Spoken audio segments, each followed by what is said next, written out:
युवा साथियों, 14 मई को 3 बजे मैंने ट्विटर पे एक लाइव आकर एक वीडियो आप लोगों से साझा किया था और उसको मैंने फेसबुक और यूट्यूब चैनल पे भी डाला।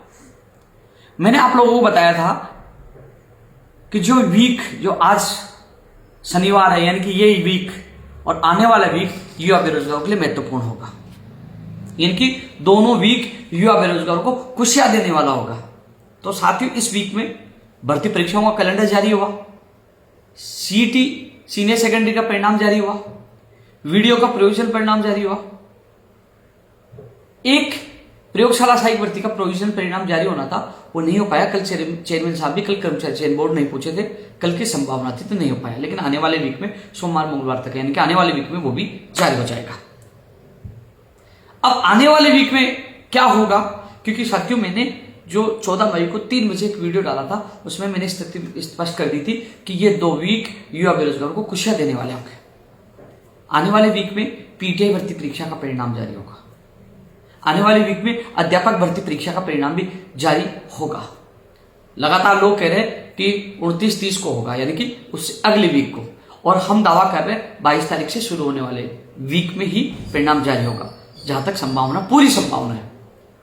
संभावना शब्द का मैं यूज तब लेता हूं क्योंकि लगभग काम तैयार हो चुका। कई बार जैसे मान लीजिए कल प्रयोगशाला सहायक भर्ती का प्रोविजनल परिणाम जारी होना था, लेकिन क्योंकि मेरी चेयरमैन साहब से बात हुई थी जब जिस दिन वीडियो का प्रोविजनल परिणाम जारी हुआ था, तो मैंने पूछा था प्रयोगशाला सहायक का, बोले कल करेंगे। लेकिन कल चेयरमैन साहब नहीं पूछे, परिणाम जारी नहीं पाया। तो कई बार ऐसी स्थिति बन जाती है तो वो नहीं हो पाता, तो इसलिए मैंने संभावना का प्रयोग किया है। ऐसे में संभावना पूरी है कि आने वाले वीक में पीटीआई भर्ती के साथ अध्यापक भर्ती परीक्षा का परिणाम भी जारी हो जाएगा। यानी कि कोशिश हम ये कर रहे हैं कि उससे अगले वीक में कम से कम लेवल 2 का भी 1-2 विषय का जारी हो जाए, यानी कि 7 जून से अधिकतर भर्ती लेवल 2 के विषयों का परिणाम जारी हो जाए। 15 जून का जो कहा गया था, 15 जून से हम तो चाहते हैं 10 या 7 जून तक ही लेवल 2 के सभी विषयों का परिणाम जारी हो जाए, जिसके लिए हम प्रयास कर रहे हैं।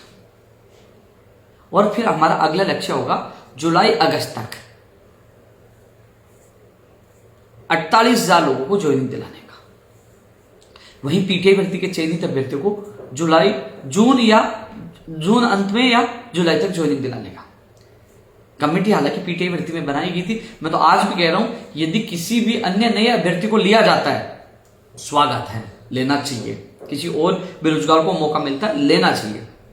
लेकिन किसी भी चयनित अभ्यर्थी को बाहर नहीं करना चाहिए, यह मेरा मत मानना है। और मुझे पूरा विश्वास है सत्य की जीत होगी। कोई भी चयनित अभ्यर्थी बाहर नहीं होगा, क्योंकि सत्य में जीत है।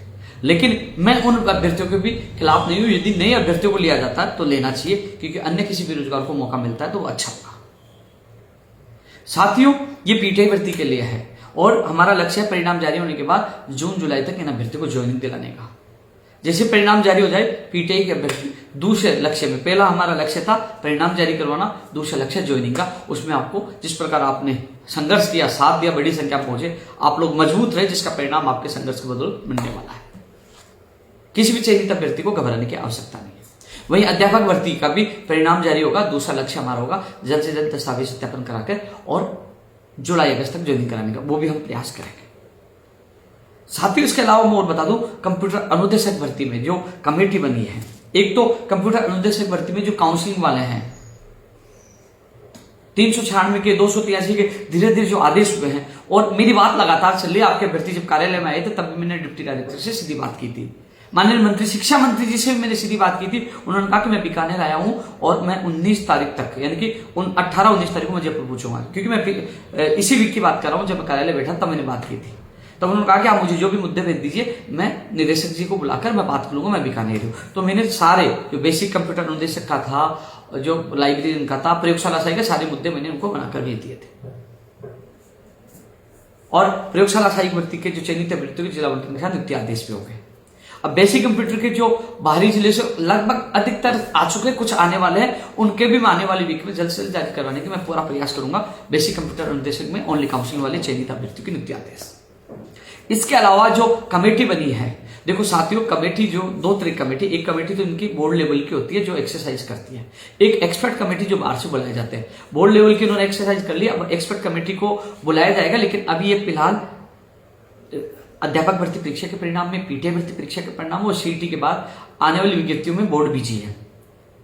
इन परिणाम के बाद वो यानी कि जून महीने में कंप्यूटर अनुदेशक भर्ती में प्रश्नों के विवाद को लेकर जो कमेटी बनी है उसको लेकर वो निर्णय करेंगे। हालांकि हमने 4 मई को जो तमाम सबूत हमने सौंप दिए थे और मैंने कल ही सुबह मैंने 1-2 जगह बताया था, आज कुछ लोगों ने उसकी कॉपी भी कर दी। मैंने उमाकांत को बताया था, मैंने महेंद्र को बताया था, 1-2 लोग जो मुझे कल मुंडावर मिले थे उनको बताया था। संभावना 1-2 क्वेश्चनों की संभावना है कि उनके बदलाव हो सके, संभावना है। फाइनल निर्णय एक्सपर्ट कमेटी को करना, मैं एक्सपर्ट कमेटी का सदस्य नहीं हूँ। संभावना मैंने बताई, ज्यादा भी हो जाए वो तो कमेटी को निर्णय करना है, कम भी हो जाए नहीं भी हो तो वो तो कमेटी को करना, लेकिन 1-2 की संभावना मैंने बताई थी जो लोगों ने ट्वीट करके कॉपी कर दी है। वो जैसे परिणाम जारी होगा तो उन अभ्यर्थियों को उमाकांत और महेंद्र के साथ जाकर मैं उनकी बात मजबूती से रखूंगा, क्योंकि कंप्यूटर अनुदेशक भर्ती में सीट खाली है। 1-2 क्वेश्चनों में यदि उनके जो दावे तथ्य साबित होते हैं उनकी वजह से कई लोगों को लिया जाए तो लीजिए, और जिसमें आपको बोनस देना है तो दीजिए, लेकिन सीटें खाली है, अधिक से अधिक लोगों को राहत मिले, ये बात मैं उनके साथ जाकर मैं रखूंगा। साथियों, इसके अलावा आने वाले वीक में जो मैंने बताया अध्यापक भर्ती के अलावा, पीटीआई भर्ती के अलावा मैंने बताया जैसे जूनियर अकाउंटेंट भर्ती की विज्ञप्ति, एनएमजीएनएम जो महिला स्वास्थ्य कार्यकर्ता जो एनएमजीएनएम है जो संविदा पे लिए जा रहे हैं, करीब 3500 पद बता रहे हैं। अभी तो पदों की संख्या किसी ने नहीं बताई और अभी थोड़ी देर बाद लोग ट्वीट भी कर देंगे। आने वाली वीक में आपके जूनियर अकाउंटेंट और जो संविदा पर जो एनएमजीएनएम की जो भर्ती है वो भी, उसकी दोनों की विज्ञप्ति जारी हो सकती है, होगी। जूनियर अकाउंटेंट की होगी, इसके साथ ये भी हो सकती है। और 3500 करीब पद बताए जा रहे हैं एनएमजीएनएम जो बताए इस भर्ती में जो संविदा पर आधारित है। ये पदों की संख्या मैं आप लोगों को बता रहा हूं। प्रयोगशाला साई का वीडियो का प्रोविजन अगले वीक में जारी हो जाएगा। लाइब्रेरी के जो दस्तावेज थे वो वहां पहुंच चुके हैं और अब मैं इनका जिला आवंटन का लिंक शुरू कराने की मैं पूरी कोशिश करूंगा। जो अभ्यर्थी, क्योंकि पहले लिंक इसलिए शुरू नहीं पाया था, प्रोविजन परिणाम में चयनित अभ्यर्थियों के दस्तावेज यहीं थे, अब वो पहुंच चुके हैं। अधिकारियों से मैंने बात करके जितना सहयोग मैंने किया, अब जिला आवंटन के लिंक शुरू कराने की मैं कोशिश करूंगा। इसके बाद साथियों, जैसे जूनियर अकाउंटेंट के बाद जैसे कृषि प्रेक्षक है, संगणक है, इनकी विज्ञप्ति हम जल्द से जल्द जारी करवाने की हम कोशिश करेंगे। साथियों, पशु परिचारक भर्ती के लिए लोग पूछ रहे हैं कि उसकी विज्ञप्ति जारी नहीं हुई, नहीं कैलेंडर में उसका नाम आया। तो मैं आपको बता दूं, जो इसकी योग्यता 10वीं पास की गई थी, इसका पहले इस पशु परिचारक भर्ती का नाम पहले जलदारी था, लेकिन इसका नाम पशु परिचारक किया गया, कैबिनेट से अनुमोदन हो गया, लेकिन अभी तक कार्य विभाग द्वारा नियम संशोधन की अधिसूचना जारी नहीं हुई है। वो नियम राज्यपाल से अनुमोदन होने के बाद कार्य विभाग द्वारा नियम सदनों की अधिसूचना जारी होगी। अधिसूचना जारी होने के बाद नए नियमों के अनुसार विज्ञप्ति जारी होगी। इस वजह से, क्योंकि अभ्यर्थना तो मैंने पता किया, अभ्यर्थना कर्मचारी चयन बोर्ड है, लेकिन अधिसूचना जारी नहीं होने की वजह से कैलेंडर में नहीं डाला गया है। वहीं राजस्थान पुलिस भर्ती की अभ्यर्थना कर्मचारी चयन बोर्ड नहीं पूछी है, जिसकी वजह से उसकी कैलेंडर में भर्ती का नाम नहीं आया। तो मैं आने वाले वीक में राजस्थान पुलिस भर्ती की अभ्यर्थना कर्मचारी चयन बोर्ड पहुंचाने के लिए अधिकारियों से मुलाकात करूंगा, बात करूंगा, वो भी कोशिश करूंगा, और पशु परिचारक भर्ती की अधिसूचना जारी करवाने की मैं कोशिश करूंगा। वहीं कॉलेज की लाइब्रेरियन और पीटीआई भर्ती की अधिसूचना जारी करवाने की कोशिश करूंगा। साथियों, 1 लाख प्रकादीन भर्तियों की विज्ञप्तियां जारी कराने के लिए हमारा प्रयास जारी है। 17 तारीख को मीटिंग हो चुकी है और अब इसमें क्या हुआ, अधिकारियों से मुलाकात करके जल्द से इनका वर्गीकरण जारी हो, जो बेरोजगार इंतजार करें उनका इंतजार समाप्त हो। नई कंप्यूटर अनुदेशक भर्ती जो संस्कृत शिक्षा विभाग हो चाहे सामान्य शिक्षा विभाग हो, इसके लिए हम प्रयास जारी है। संस्कृत शिक्षा विभाग में पीटीआई, लाइब्रेरियन और 3rd ग्रेड भर्ती परीक्षा के लिए भी हमारा प्रयास जारी है। तो साथियों, धीरे धीरे जो दिन आ रहे हैं वो युवा बेरोजगारों के हित में आ रहे हैं। जो वीक गुजरा है ये युवा बेरोजगारों के लिए अच्छा था, सुखदायक था, खुशियां देने वाला था। अब आने वाले वीक में कई भर्तियों की विज्ञप्तियां भी जारी होंगी। आने वाले वीक में पीटीआई अध्यापक भर्ती लेवल 1, इसके अलावा वीडियो प्रयोगशाला सहायक का प्रयोजन परिणाम ये भी जारी होंगे। इसके अलावा साथियों और चीजें हम प्रयास कर रहे हैं।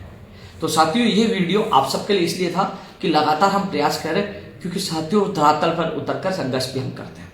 अगला लक्ष्य 7 जून को हम 2 तरीके से बीजेपी के नेताओं के सामने केंद्र सरकार की भर्तियों की मांग रखेंगे, राज्य सरकार के सामने राज्य सरकार की भर्तियों की मांग रखेंगे, यानी कि ऐतिहासिक युवा बेरोजगार सम्मेलन होगा, इसमें युवाओं की आवाज बुलंद की जाएगी। मेरा एक ही लक्ष्य है, क्योंकि मैं स्थिति स्पष्ट कर चुका हूं, 13 जनवरी 2024 को भाग्य संस्था के माध्यम से मैं इस राजस्थान बेरोजगार महासंघ से अलग होकर मैं अलग संस्था में गरीब बच्चों के लिए, अनाथ बच्चों के लिए मैं काम करना चाहता हूं। ये मेरा बहुत पहले का सपना है, लेकिन उससे पहले, क्योंकि आपको पता है अक्टूबर तक ही कार्य होना है और फिर नवंबर में एंड में या दिसंबर में चुनाव है, तो अक्टूबर तक का मेरा लक्ष्य है 1 लाख प्रक्रियाधीन भर्तियों को आचार संहिता से पहले ज्वाइनिंग करवाना, इसमें 48,000 को जुलाई अगस्त तक और पीटीआई को जून जुलाई तक, और अन्य जो भर्तियां 1 लाख के करीब जो हैं लगभग, उनको आचार संहिता से पहले पूरी करवाने का मेरा लक्ष्य है। इसके अलावा 1 लाख भर्तियों का विभागवाइज वर्गीकरण करवाई जाए। शिक्षा विभाग में कौन से पदों पर कौन सी भर्ती है, चिकित्सा, पंचायत राज, तमाम विभागों में वो वर्गीकरण करके जारी करें, उनकी विज्ञप्तियां जारी करना है। क्योंकि आप और हम सबको पता है वर्गीकरण जारी होने के बाद जो भर्तियों की विज्ञप्तियां जारी होगी, मुझे नहीं लगता उनकी भर्तियों की परीक्षाएं हो पाएंगी। लेकिन हमने उनकी विज्ञप्तियां जारी करवा दी, उनका कैलेंडर जारी करवा दिया, हमारे लिए एक बड़ी जीत होगी। भाई चुनाव में परिणाम जो भी हो, लेकिन यदि विज्ञप्ति जारी हो जाएगी तो वो उन भर्तियों को सरकार को पूरा करना होगा। तो हमारा लक्ष्य, मेरा लक्ष्य 1 लाख प्रतिदिन भर्तियों को पूरा करवाना, 1 लाख भर्तियों को वर्गीकरण करके उनकी विज्ञप्तियां जारी कराना, ये मेरा लक्ष्य है अक्टूबर तक। उसके बाद पता है आपके चुनावों में सारे काम रुक जाएंगे नवंबर दिसंबर, और जनवरी में मेरा दूसरा लक्ष्य भागीदार संस्था होगा। उससे पहले चुनौतियां हैं 1 लाख भर्तियों को पूरा कराना, ये सारी चीजें मैं आप लोगों को लिख कर रहा हूँ। साथियों अलग अलग चीजें हैं, लगातार संघर्ष वगैरह। 7 जून को भी हम कह सकते हैं एक तरह से बड़ा प्रदर्शन है युवा बेरोजगारों का। आप लोगों की ताकत का सरकार को, राज्य सरकार, केंद्र सरकार को एहसास करके उन मांगों को पूरा करें। एक तरह से प्रेशर, दबाव, एक तरह से हमारी मांगों को बुलंद करने का एक तरीका है। तो साथियों 7 जून भी महत्वपूर्ण है, आने वाला वीक भी महत्वपूर्ण है। लगातार आप लोगों के लिए मैं मेहनत कर रहा हूँ। लोग सोशल मीडिया पर फर्जी आईडी बनाकर ट्रोल करने की कितनी कोशिश क्यों कर लें, क्योंकि राजस्थान का युवा, उनके माँ बाप जानते हैं कि राजस्थान के युवाओं के लिए इस गर्मी में, सर्दी में जेल में जाना और लाठियां खाना, अनशन करना एक ही साथ था। हालांकि अब चुनाव आगे हर युवा बेरोजगारों को हितैषी बनने की कोशिश करेंगे, लेकिन सरकार, चाहे बीजेपी सरकार हो चाहे कांग्रेस सरकार हो, पिछले 11.25 साल से लगातार युवाओं के लिए सड़कों पर संघर्ष किया, लाठियां खाई, अनशन किया, लेकिन पीछे नहीं हटा, हमेशा युवाओं के साथ रहा। मुझे पता है राजस्थान के युवा CHO second grade paper leak से जूझ रहे हैं। पेपर लीक मुक्त राजस्थान की हम मांग करें, क्योंकि ये 7 तारीख को होने वाला जो युवा बेरोजगार महासम्मेलन, उसमें युवा बेरोजगारों की पेपर लीक की भी आवाज उठेगी। उसमें भर्ती परीक्षा मेरिट के आधार पर नहीं हो, उसमें एग्जाम के आधार पर हर भर्ती परीक्षा हो, ये भी आवाज उठेगी। पेपर लीक मुक्त राजस्थान बने, ये भी आवाज उठेगी। प्रक्रिया दिन से लेकर नई भर्तियों की ये पूरी हो, ये भी आवाज उठेगी। आवाज बहुत उठेगी इसमें।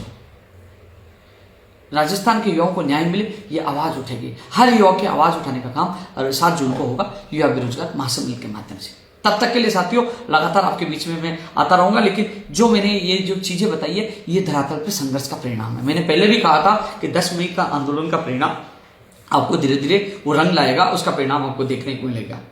ये वीक बीता है, उसमें आपको परिणाम मिला, आने वाले वीक में परिणाम मिलेगा, और उसके अगले वीक में भी आपको परिणाम मिलेगा।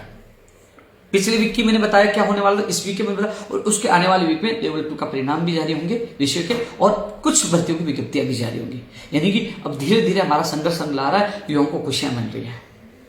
फर्जी डिग्री और डिप्लोमा के खिलाफ सरकार कानून लेके आए, इसके लिए लगातार हम संघर्ष कर रहे हैं। तो साथियों फिर आप लोगों से मुलाकात होगी, तब तक के लिए जय हिंद, जय भारत।